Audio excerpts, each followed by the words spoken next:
DVB, Digital Fast. Hello and welcome to the DVB Newsroom. I'm English news host Nora. Joining me today is Nicholas Koumjian, head of the Independent Investigative Mechanism for Myanmar. Nicholas, thank you very much for joining us. Thank you for the invitation. On August 11, you released the IIMM 2026 annual report. Can you share some of your latest findings from Myanmar? Well, unfortunately, what we've found in our work is that the very serious international crimes continue to occur, that it's having an impact throughout the country from east to west, from north to south. And civilians are the ones that are bearing the brunt of the conflict. They're the ones being hit in airstrikes, dying. We've also seen many thousands detained, including individuals detained simply for criticizing the junta-run elections. So unfortunately, we didn't have a lot of good news to pass along, but I think it's important to pass along the news that this very serious situation continues. We did talk about our work sharing evidence. We have been sharing for many years with three processes at the International Criminal Court, at the International Court of Justice, and in Argentina. They're all in various stages. They're somewhat advanced, but none of them in trial. You have the ICC. The prosecutor requested a warrant in November 24, almost 2 years ago now. And the ICJ, we're expecting a judgment this year. And in Argentina, the judge, still in the investigation phase, had summoned 25 suspects and issued, it was announced that she was issuing warrants for their arrest. There's also been attempts in other parts of the world to file universal jurisdiction cases. Some of those appear not to have been successful. Some are still ongoing. And our team is really looking to try to be creative and see where there could be opportunities for the evidence we collect to achieve some level of justice for Myanmar. And one of the areas that we're looking at is in our financial crimes unit, who is supplying the means that are being used for crimes?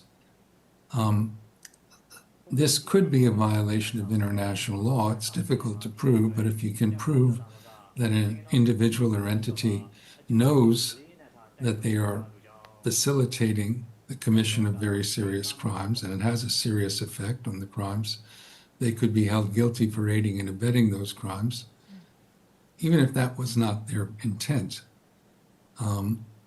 If they know it and they continue to do it, they can be held responsible. But that's still, as I said, difficult to prove. A little easier, though sometimes these are violations of the laws in the countries where the companies or individuals are operating, because the countries may have sanction laws that prevent people from supplying weapons in this kind of scenario or equipment that's being used for military purposes. So we have been in touch with several national jurisdictions, and they're at an early stage of looking at opening investigations of those. And I feel somewhat optimistic that this will pay off in the future, and we could achieve some, I think, concrete progress on these cases. The report says war crimes and crimes against humanity have increased. What does this look like on the ground? What it looks like on the ground is people, kids in schools being bombed, parents being afraid to send their kids to school, churches being bombed, hospitals being bombed. It means that there are thousands of people in detention, and we know from evidence that we've collected, many of them in the interrogations are tortured, including sexual violence in detention. We know that some of the offensive operations by different armed groups have been brutal. Villages burned, and often captured combatants or even captured civilians executed. Was there an increase in violence during voting in the sham election staged by the military? I can't say that I have those statistics, But what we noticed is an increase in the airstrikes during that period of time, particularly in areas that the military had said it wanted to control, was going to have conduct the elections in. And of course, we saw this increasing arrests of individuals simply for criticizing the elections. Since Myanmar's military proxy administration took office, has there been an increase or decrease in violence? Well, there's no question that since the February 21 coup, there's been a great increase in violence. And the people of Myanmar are suffering in many ways. They're suffering from the breakdown in the educational system, in the healthcare system, the economy. Many people don't have enough to eat. And most of all, they're suffering from the violence. Thousands are detained, hundreds and thousands are being killed. Despite the change in administration, you have not seen a meaningful change on the ground? Well, certainly the change after the election, we haven't seen any meaningful change on the ground or in the tactics being used. How have airstrikes deliberately targeting civilians increased during the reporting period? Well, certainly airstrikes increased. And one of the things we look at, but it's difficult to prove, is that these were targeting civilians. But certainly civilians are the ones that are suffering from these airstrikes overall in much higher proportions than combatants. Have you found any new evidence about torture, sexual violence, and other abuses in the detention centers? Yes, our team spends a lot of time working on that, and we regularly receive more information about such crimes. And we're working hard to also identify, to understand the structure of those detention facilities, the chain of command. I think these are cases that are a little easier to prosecute than some others, like artillery strikes or airstrikes. It's easier to identify the individuals directly involved and their superiors. We have identified specific individuals. There are many airstrikes targeting, hitting schools. Children are often the victims of these.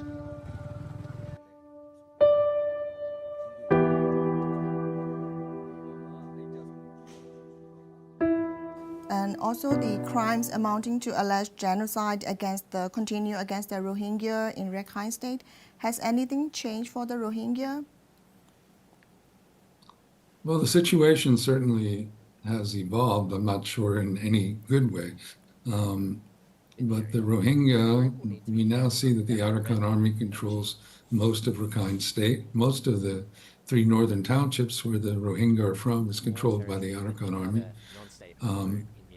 Rohingya armed groups seem to be more active than they were some years ago. So that conflict, though, is very intense. All the peoples of Rakhine State are suffering. Rakhine, Mo, Dragnet, Rohingya, everyone is suffering in that conflict. How is the IIMM now investigating crimes committed by non-state armed groups? Are there any you can discuss? Well, we receive information, sometimes allegations of crimes by non-state armed groups. And if it rises to the level of what could be a serious international crime, we try to investigate it. Now, for some crimes, it's easier for us to investigate than others. So, for example, it's easier for us to contact witnesses that have crossed the border to Bangladesh than it is witnesses who remain inside Rakhine State or inside Shan or Sagai, where it's very difficult for us to contact the individuals. And when we receive this information, we try to talk to those who actually saw and heard the events, so we can try to determine what the truth was or get evidence. We sometimes contact the armed group to find out what information they have.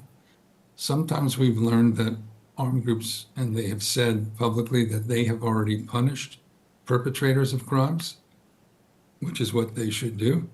And we may ask them to share that information with us. Also, sometimes, which is something I was a bit surprised about at first, is we see sometimes these crimes are appearing on social media.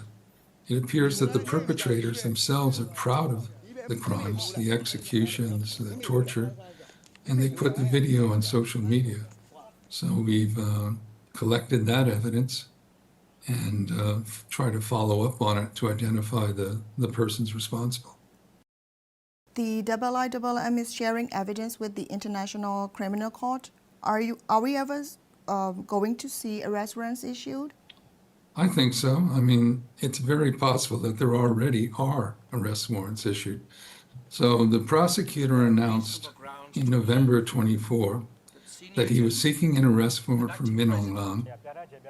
And at the same time, he said he expected to seek additional arrest warrants in the following months.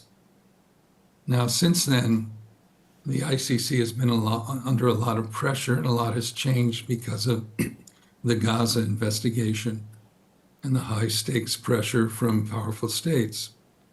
The judges of the ICC have made a decision. They've changed their policy, and they do not want the prosecutor or anyone to speak about warrant applications. Those should be filed confidential, and it would be up to the judges to decide whether or not they're going to make public the status of those warrants. So we heard the prosecutor make that announcement in November 24 before this change of policy. Now the policy has changed, and we don't know if the judges have issued arrest warrants, if they rejected arrest warrants, if they've been asking for additional information before they make the decision. We don't know how many arrest warrants the ICC requested. So I'm afraid we'll just have to be patient for that. I mean, people in Myanmar have already waited years. What still needs to happen before accountability becomes reality? Well, a lot needs to happen before accountability. So in this case, for example, on the arrest warrants, one reason the judges may decide they don't want to make them public is they may believe that there's a greater chance of arresting the person if they don't know that there's an arrest warrant.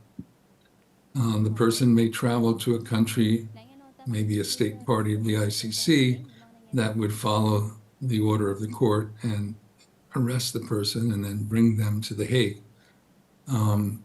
So that's a possibility that someday we may see some justice that way. And there's these various initiatives going on around the world, universal jurisdiction cases and financial investigations where hopefully there'd be some measure of justice. And then hopefully one day, Myanmar has a government with courts that want to see justice and would be willing and able to do these cases themselves. I worked at the Khmer Rouge Tribunal before I came to the Myanmar mechanism. The year I left, 2019, we got a judgment against the two of the top three leaders of the Khmer Rouge, Minchia and Khieu Samphan, for crimes that had been completed 40 years earlier. So justice sometimes can be very slow, but people don't forget the kind of horrendous crimes that happened in Cambodia or those that are occurring in Myanmar. And I think despite the passage of time, it's very important for the country that it deals with those issues, the truth comes out, and some justice is served.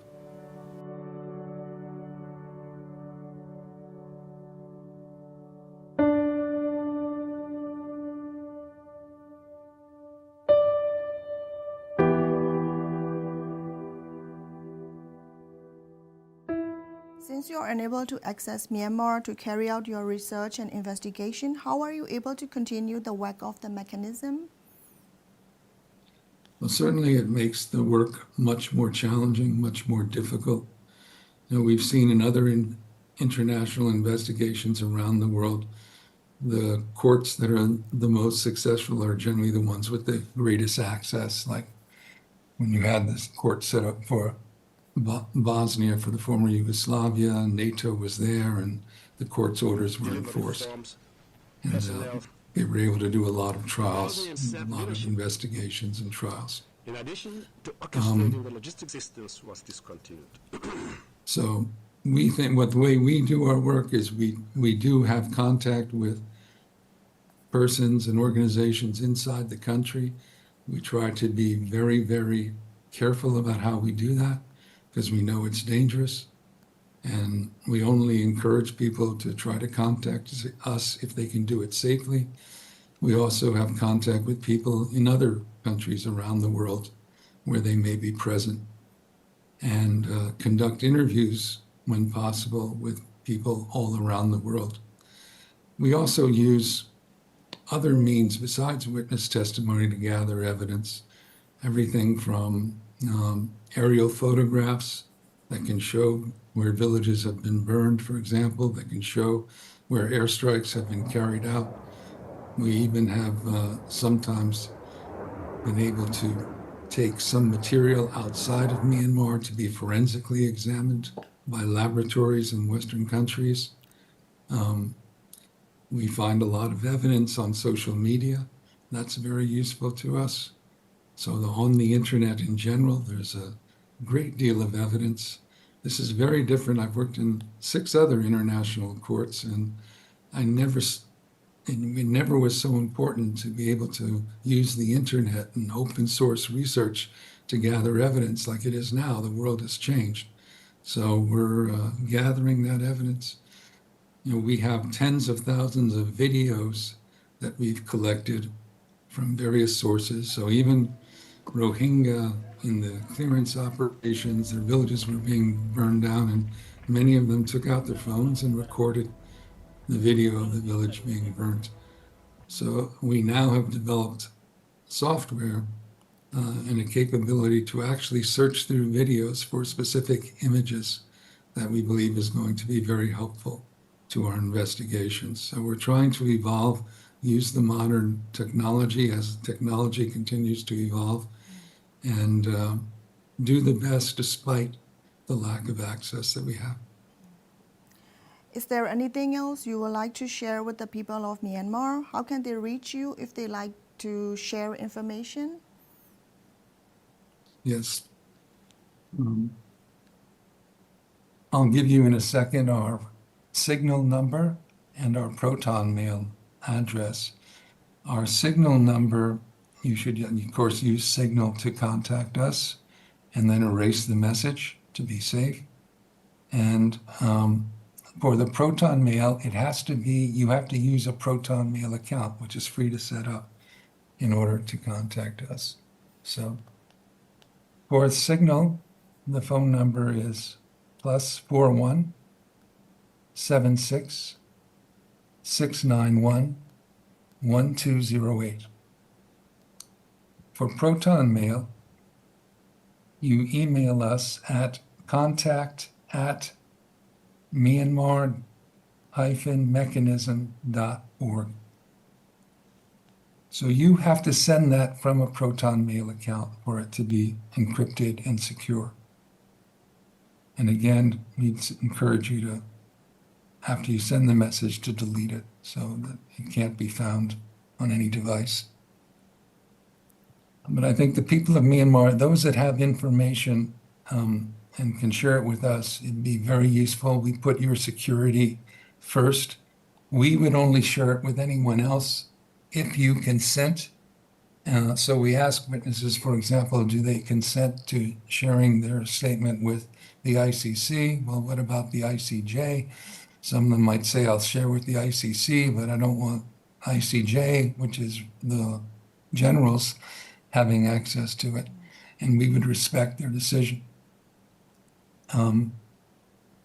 The other thing I would say is that it's very important for us to get information from those that know about the orders that were given and reports that were made. So those who have formerly been in the security services can be our most valuable witnesses. And we're very anxious to always speak to them about, again, how orders were given, how they were carried out, and how reports were made back up to the leadership. Finally, I would say we need the cooperation of states. We ourselves are not a state. We don't have a police force. We can't arrest anyone. We can't protect anyone ourselves, get them out of a country, give them a visa. For that, we need the cooperation of states that are committed to international justice. And many of them have helped us, but I think it's important, particularly for states in the region, to step up and try to help us so that we can one day bring justice for the people of Myanmar. Nicholas, thank you very much for your time and speaking with us today. Thank you so much for inviting me.